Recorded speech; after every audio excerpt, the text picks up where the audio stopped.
driving my car. A guy just jacked me calling here. He just stole it, NASCAR driver. So we're going to take the Mustang out for a quick ride. So.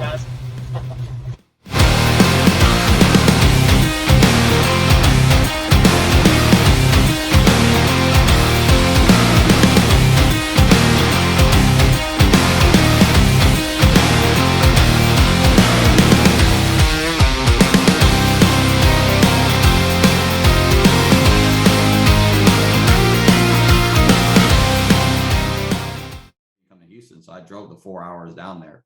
Yeah. I was his first one. He hadn't had the room set up, all that stuff. So I was helping him set up his own podcast room and everything. That's great. That's amazing. I was like, man, this isn't what I signed up for. Yeah, that's amazing. But he had some issues, and so it was good. And the other one was with Hazard Ground with Mark Zeno. Oh, okay. Who's a former, what I was funny about doing that one is I was doing it, I was asked to do it, blah, blah, I did it. And as we were talking, found out we were in fifth group the exact same times, actually probably we deployed the exact same location, and we may have ran into each other at like the chow hall or down at the motor pool or whatever, because we had crossed paths. He was in just different battalion, but exact same location, the exact same time I was there.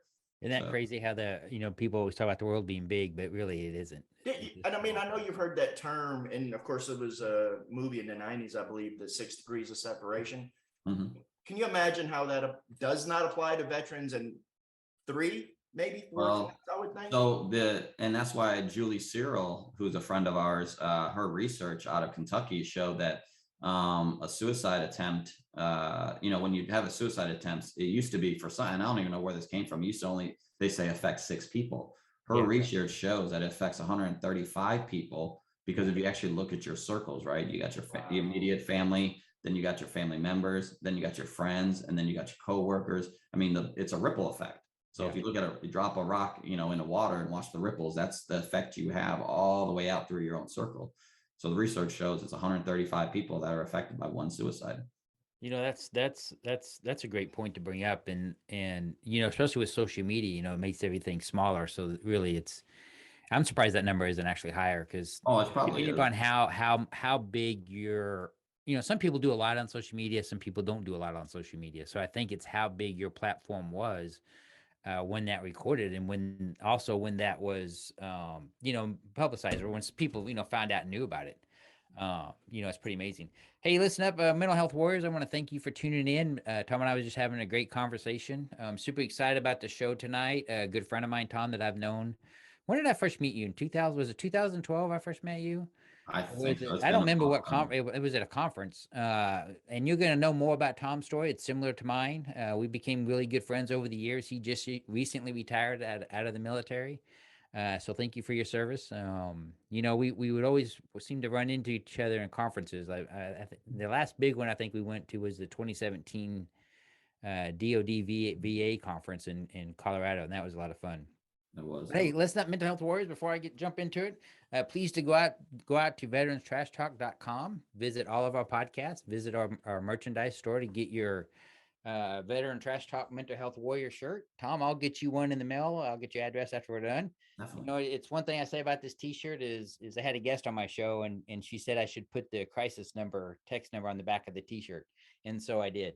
That was Linda Diaz. Her daughter had completed suicide, and she's done a lot of great, amazing things.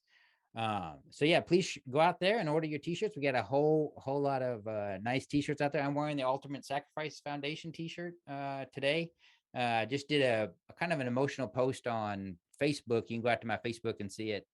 That's really gone viral out there on the internet. And so, it's a good point. A lot of young guys went to war, never came back, and never got to have the joys of being a dad. I know you're a dad. I'm a dad, and that's one of the things that I truly enjoy. But hey, without that, Mental Health Warriors, I want to introduce you to Tom Cruz, the one famous guy. I finally was able to lock him down. He's been traveling all over the world. He does speaking events like I do, and a bunch of other things, but he retired out of the military and right straight back to work. But I will tell you, and I'm not going to say what it is because I want you to talk about it, but when you retired out of the military and the job that you took is something, I think that you're really helping a group of people that seem to be forgotten at times. And I think that's pretty important, and my audience is going to find that out here in a moment. But hey, Tom, the floor is yours. Go ahead and let everybody know a little bit about you. and we'll continue the conversation, with it. But you were a stellar soldier. I remember, when you in uniform and everything, you always look sharp. But you're sporting the beard pretty good now. So, one thing, I retired and I grew my, of course, it's gray now, but it takes a lot of maintenance to keep a beard up. I never, man, you got to trim it every day. You got to put oil on it. But my wife told me I can't shave it. So I guess I just have to deal with it.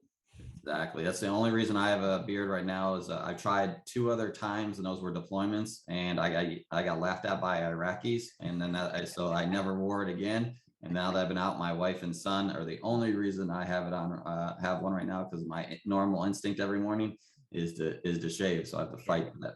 And then you have to get used to the itchiness, of course I'm past that now, but but then once you get used to it, then you don't want to get rid of it. So, yeah, I don't know. I still fight that feeling. I'm like, I don't know. So yes, my name's Tom Cruz, retired first sergeant. I did 26 years in the Army. I was a mechanic, a counterintelligence agent, an interrogator. My last duty station was over in Belgium working for NATO. And I really love doing that, but that's not really where my passion lied. My passion lies within the mental health field. Why? Because actually just a couple of days ago, 3 November 2010, I attempted to kill myself and my fiance. I don't remember much of the situation. The much I do remember are pretty bad. The only reason I'm alive today is her ability to talk us out of that situation. Had nothing to do with me. A lot of the messages I was receiving, because I did send messages out and all that, weren't good. And so her ability to talk them down, talk the police down, and then stick with me afterwards, stuck with me through Walter Reed, through the whole process, was able to stay in. So I've been doing that for 12 years, traveling the world everywhere, because I've been diagnosed with everything from PTSD, all that, you name it, I've got it supposedly. But there was never no true diagnosis of what happened that day. I've been traveling the world, talking, trying to learning more suicide prevention resources, tools, talking to people, because talking to them helps me. And then I said, well, that's good. But how I got to Texas was I ended up working with incarcerated veterans and general population, and then sharing my story in there and getting them to basically stop doing bad, stop going to jail. And so that's kind of a real overview of what I do. It's you brought up a good point, because when I attempted suicide in 2002, I don't know what triggered me that night. I don't, and that scares me the most, right? And so I'm very careful about things, because I don't understand what went through my mind at that moment where I decided that I didn't want to live no more. And they call it a coupling effect, right? When everything comes together. And once that occurs, it's hard to get people not to follow through with it, right? Once that coupling occurs. And I always said throughout all my speaking events, when I would do it when I was in the military, and since then, is that you have to get to them before those things couple together. Because once they couple together, it's it's hard to break that cycle. So the two sides, there's the obvious people.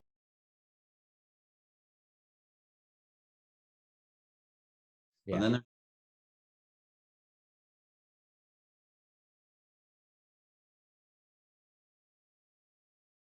because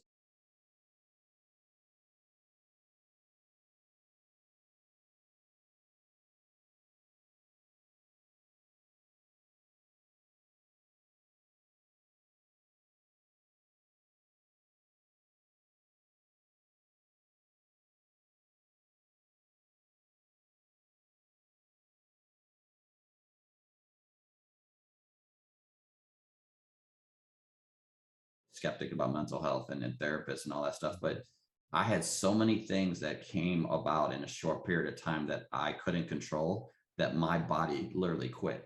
I didn't tell it to quit. I didn't choose. I wasn't going to do this. This isn't me. This isn't who I am. I didn't go out and do that kind of stuff. And I never saw it coming. No one around me saw it coming. But now that I look back at my life, I had a lot of things leading to that moment that I couldn't. Yeah. And so being self-aware of yourself, really not those around you, but really you got to be self-aware of yourself. That's a great point, because one of the things I talk about here on my podcast, Mental Health Warrior, is learning about yourself and taking care of yourself, both spiritual, mental, and physical, because I think it's important. But to truly look inward, right? That is extremely difficult to do, and that's why a lot of people aren't successful in therapy, right? You can correct me if wrong, Tom. You probably agree with this. When you're going to a therapist, you don't completely trust the therapist, right? Now, and I bring this up a lot, that you have to have that trust, because if they don't break down those walls, you're never going to get there. And that's a hard thing to do when you start. But when you go down that road of looking at yourself, right, and all the things that, like you were saying, you saw things once you went through what you went through, and you're starting to look at that self-awareness, you realize that, yeah, there was moments and points in your life that could have steered you that way. So that is one of the key things I tell people now is my first bout with suicide, a suicide in my life, not me personally, but I had a boss that ended up taking his life. Is why we were downrange. He came back home, took his life. I dealt with that. Why I was downrange. I had to come back, bury him, come get the troops, bring them home, bury him again, and then I went and sought help. And so when I sought help, I was sought it outside the base. I didn't want the base. So I went and saw somebody on the outside, still associated with the military in one aspect, but she didn't give me what I needed. She didn't tell me what I wanted to hear. And so when she gave me her advice, and I was like, no, I'm not grieving. This is a different type of grief. This is messing with me. She kind of treated me as this was just, you're grieving, not a big deal. And I told her, I rode my motorcycle that day and told her, I was like, with your help, what you gave me, I feel like going around my bike into a wall.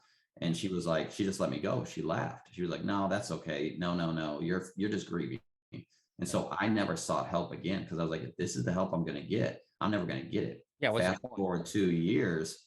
Now I have no choice but to go to a psych ward. I have no choice but to see therapists. Yeah. So what I tell people now is therapy is so crucial.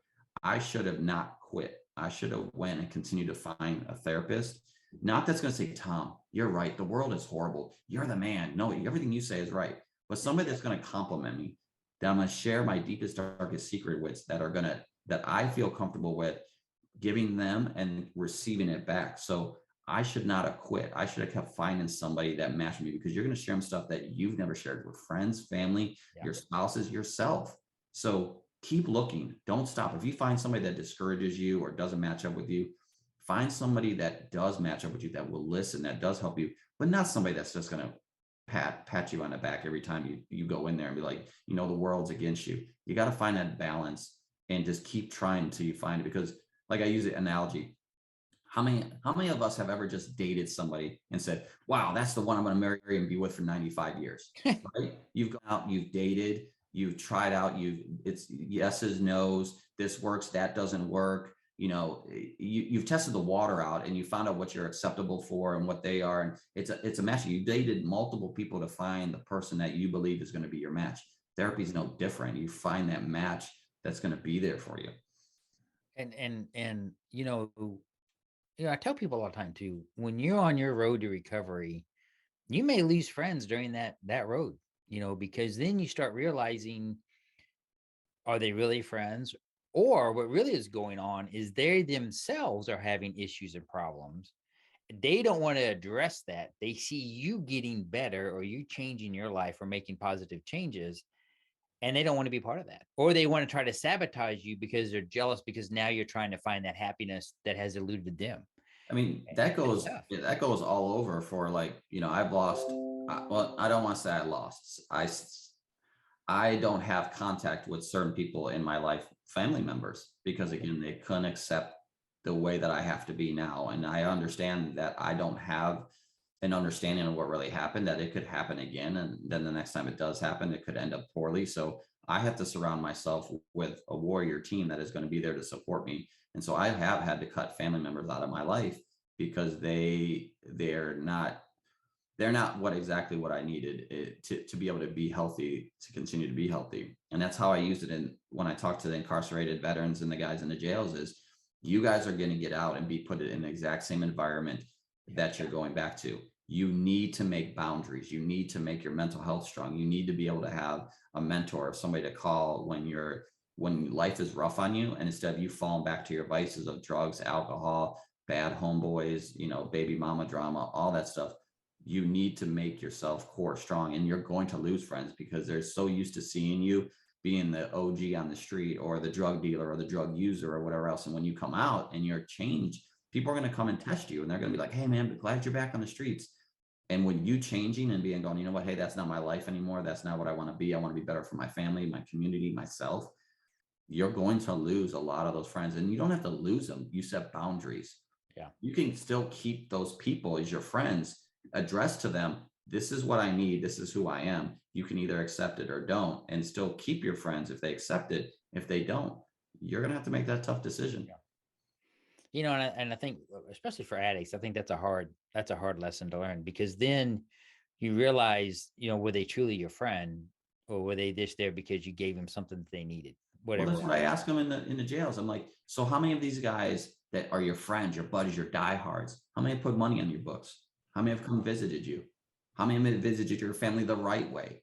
Like, made sure that they got the help they needed, and took your kids to school or picked them up, or if your family was down on money, gave them some money. How many of them were there when you were incarcerated for 6 months, a year, 6 years? How many of them were really there? Then answer if those are really your friends. Yeah.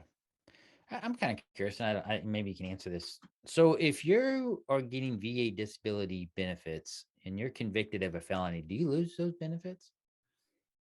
So, wow. If you don't know the answer, that's okay. It just popped in my No, head. it's what I'm dealing with right now. Is it's so there is a standard.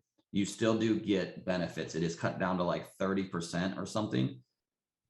And then when you get out, you can. So I'm dealing with this with a lot of guys right now that are getting out. I'm working with them with the VSO and the VA. It all depends on what their 214 says, because not everybody gets out as honorable, or some of these have all kinds of the other four other discharges. Right. So it depends on what discharge they got in their 214. Also depends on their crime, not really their crime, but how long they were in there for. So it really goes on your 214. Whatever your 214 says when they get out, that's what they got to try to work to improve on. Now that makes it harder when they've been incarcerated, but they do lose some of their benefits in there. But they are still entitled to certain benefits according to 214. So whatever that says, like I've been doing a lot of Google and working with VA, VSO that we have is, okay, so what benefits do they get, don't get, what can they use, the GI, like everything's put on hold while they're incarcerated. Right. But when they come back, everything can be reinstated, and then like going to get their benefits or get their disabilities or get some stuff. It all is so weird. It's like there's different levels. Like they qualify for some stuff, but then don't qualify for some. But then all they got to do is get it upgraded, and then they can do it. But that's a difficult process, because like in our area, there's only one person, and she's never in her office. She's always traveling around trying to help others. So it's hard to like run that. So it is it's a very slippery and tough role. And it goes back to these guys got to be honest with themselves. Yeah. When I sat in the psych ward, I had nothing but time to figure out my triggers, what was wrong with me, what path I wanted to make. And I share that with these guys. I'm like, you're in jail. It's just like me being in the psych ward. You have nothing but time to figure out your triggers, what path you actually want to lead now, and start. And I tell them, come with a strategy. When you come out, what is it you want to tackle? How do you tackle? Where do you get your paperwork? And how do you take that to the VSO or the VA and start working all that stuff? But yeah, they do run into some issues, and definitely while they're in, but it can get resolved if you have the right people on you. Well, I was just thinking that, for somebody who's trying to make that change, a veteran, he's coming out of the prison system, to have, that work or that availability of those benefits again could be the difference between them changing their lives and not going back to the life they had before, because now they have something to fall back on where they didn't, where they might have difficulty finding a job or finding a place to live or this, that, like everybody's situation is different. Mm-hmm. So I could see where that could be very difficult and confusing. I mean, hell, not even being in prison, the VA is confusing to use sometimes. Oh yeah. Yeah. Tom, I'd like to jump in just here for a second, because I have experience with a brother of mine who went through that. And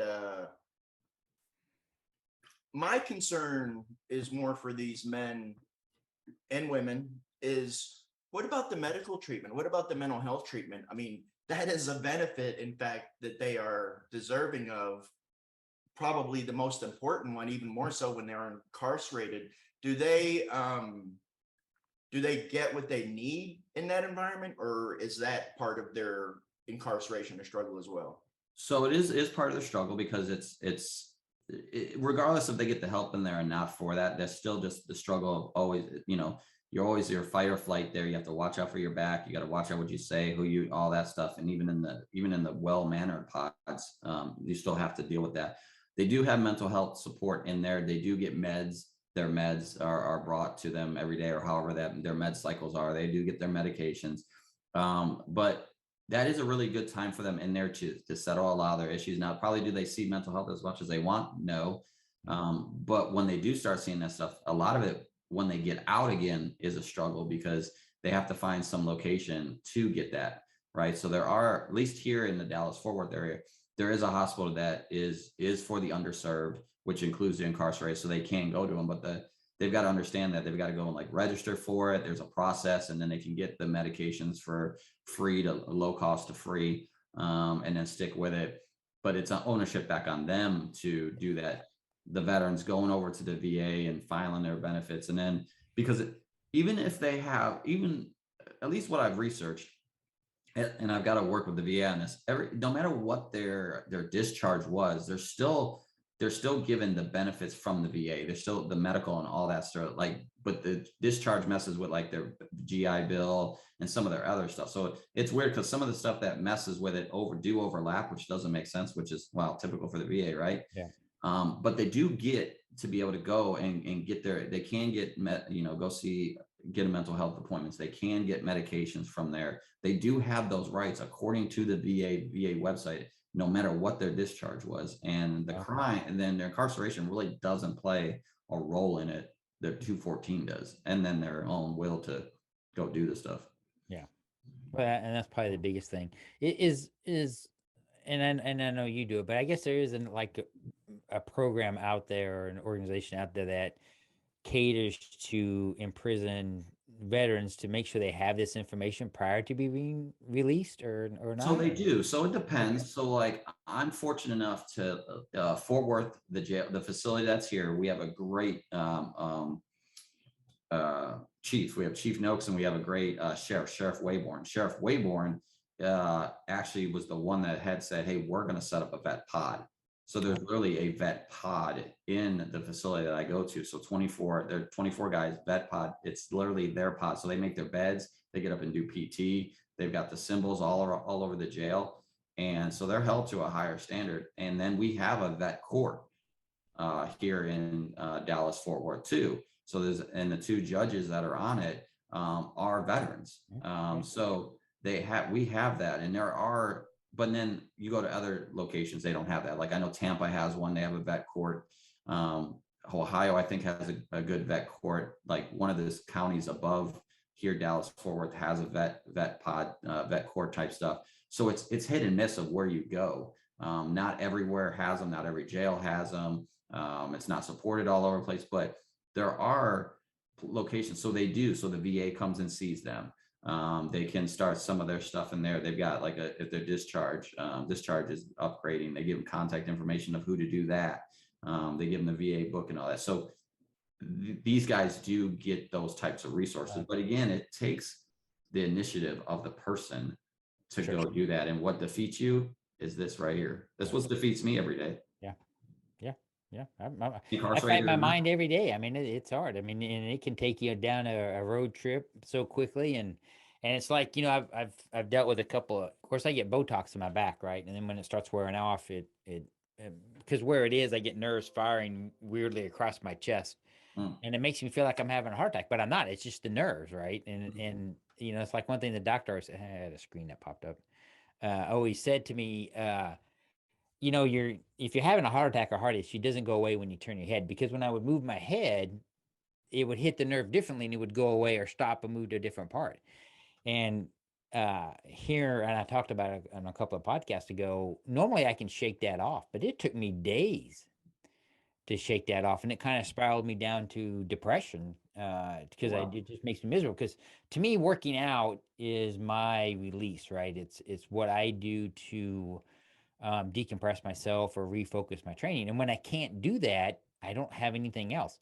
So what I started doing, and I used to play it all the time, is went back to playing gaming. We have PS4s in my house. I played video games my whole life, but when my father passed away, I kind of stopped playing because we used to play together all the time, and we used to play Destiny all the time. So now what do I do if I can't work out? I go upstairs and I start banging out on Destiny. Oh, So I've been started playing video games again.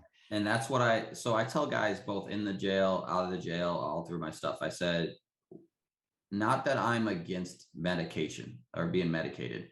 I Right. believe that there is a place and for that. What I do believe though is true is that, and I know I've seen it, is that we can reduce the amount. Instead of 12 bottles, we can go down to 6 bottles. How do we get to 6 bottles of pills? Is by using a holistic other means. What Yeah. did we like doing before the traumas that we had? What Yeah. did we like doing? Was it working out? For me, like you said, for me, my two, because I'm not medicated, because a lot of the medications I was given did mess with me, and I do still have side effects from I'm them. not So I found medicated. other ways. I'm the same way. So I use photography and gaming, Yeah. to reset my brain. Why? Because when I go do a photo shoot, I grab my camera, go to the zoo, go to the beach, go to wherever. I've got to take the right angles. I got to get the right picture. I got to get the right, all this stuff set up, right? And then I got 1,000 pictures, and then I got to bring them back, and I got to edit those, and I got to find them. And what have I done? I've reset my brain to focus on something else that I enjoy doing. Gaming's no different. I've been gaming since Atari Coleco. I Yep. took number 1 in Europe and number 2 in the Army in 2020 in a tournament. Nice. I still game, like that's my, and I don't choose long games because I don't have time to do 17 hours to get a special boot that don't do Right. anything. But That's what I I like do, about Destiny. You can go in Destiny and you can do like Crucibles or you the Gambit or whatever, and they're 15, 17 minutes, 9 minutes, do the my games Vanguard are strikes or 20 whatever. to 25 minutes, right? Yeah. They're quick games. Why? Because again, it's talking to other people, teamwork, quick kill games. And it resets my brain to focus on strategy and stuff that I actually enjoy. So Yeah. I try to tell others, find your passion. What did you like doing? Reading, running, working on cars, what was your thing to just do that as your reset button? And I think we could reduce the amount of medications people are on or the need for it. If they incorporate something else with it, they Yeah. can reduce it. Now, maybe not get rid of them. Got it. We need it. Some people do. Yeah, everything needs to be done with your doctor because some of those medications, they can really mess with you. Mhm. And then, and it's important. So when a veteran leaves the prison system, it's important that those meds are continued because some of those mental health meds really, it takes months and months and months for that stuff. Once you stop taking it, or you can't even, some of them can't stop cold turkey, it could kill you, Mhm. you know. So Yes. that's important. But I'm glad you brought up about photography and stuff. Is you do have to find something else that gives you joy. And I talk about this in my podcast. I enjoy the podcast. I enjoyed you speaking events. I have my book coming out, this in January. I'm hopeful.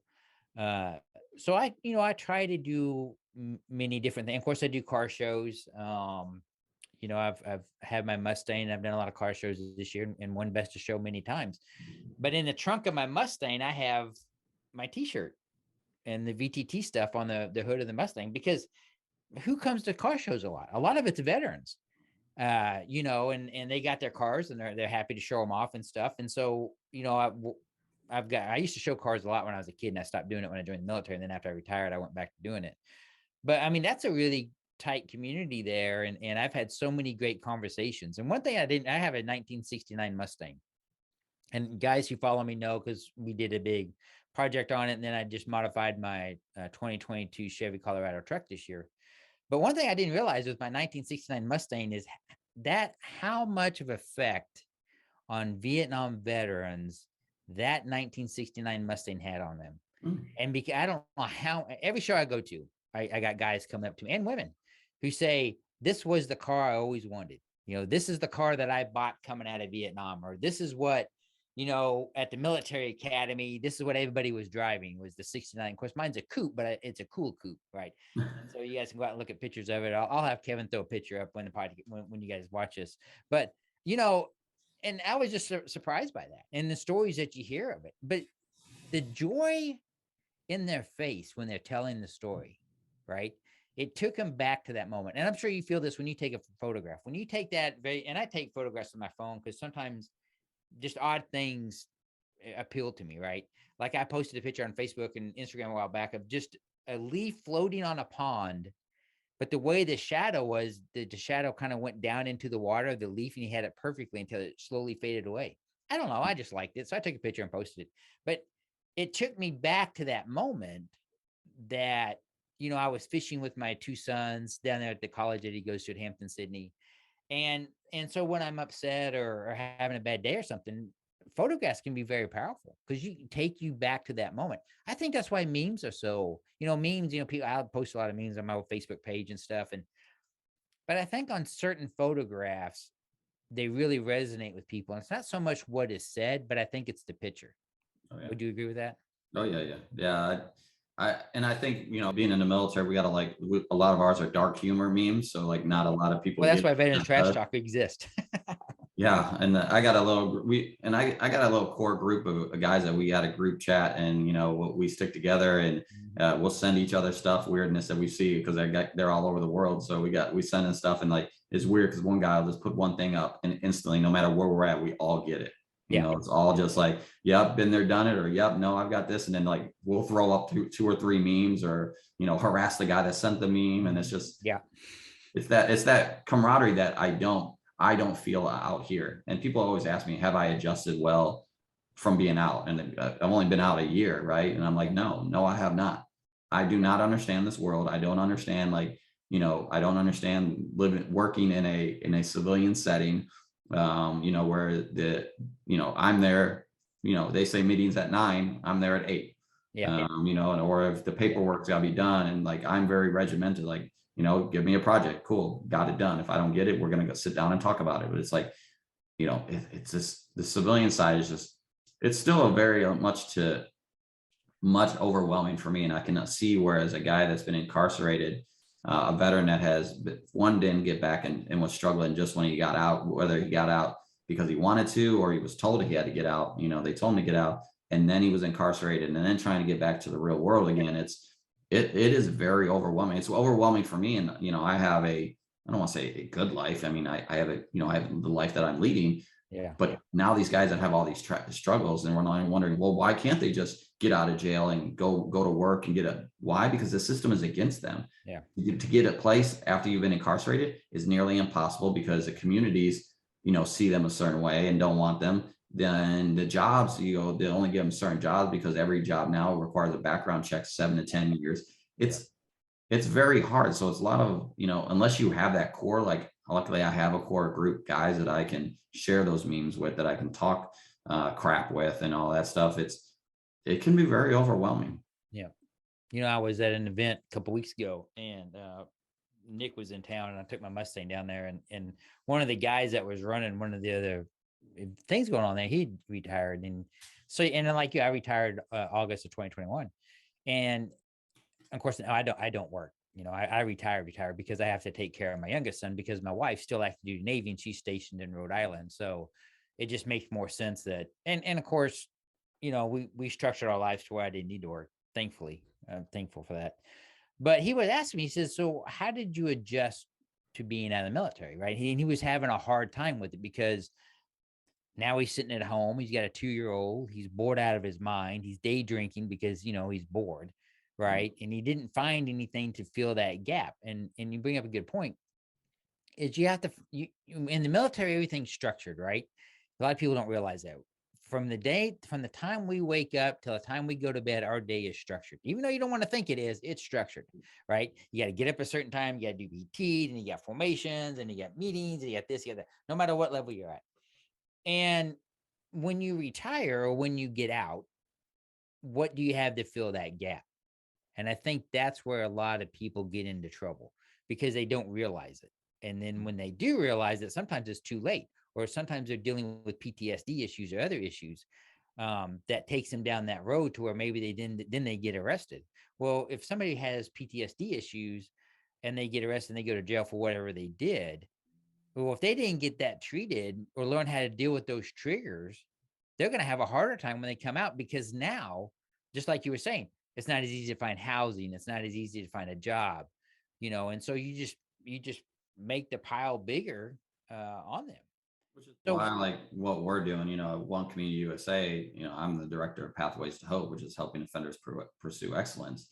That's kind of what we're doing, right? We're an organization that I go in once a week on my own now. So once a week, I spend an hour with the vets and I spend an hour with the civilian pod, and I just talk to them. I'm just real with them. I share them my own struggles, and then I bring some of my life struggles to them. I'm like, how do I deal with my kids' school? How would you deal with, like, I'm running all these situations, and I empower them to answer back, because I'm like, I'm guaranteeing you when you get out, these are some of the things you're gonna have to deal with. So if you help me, I'm helping you.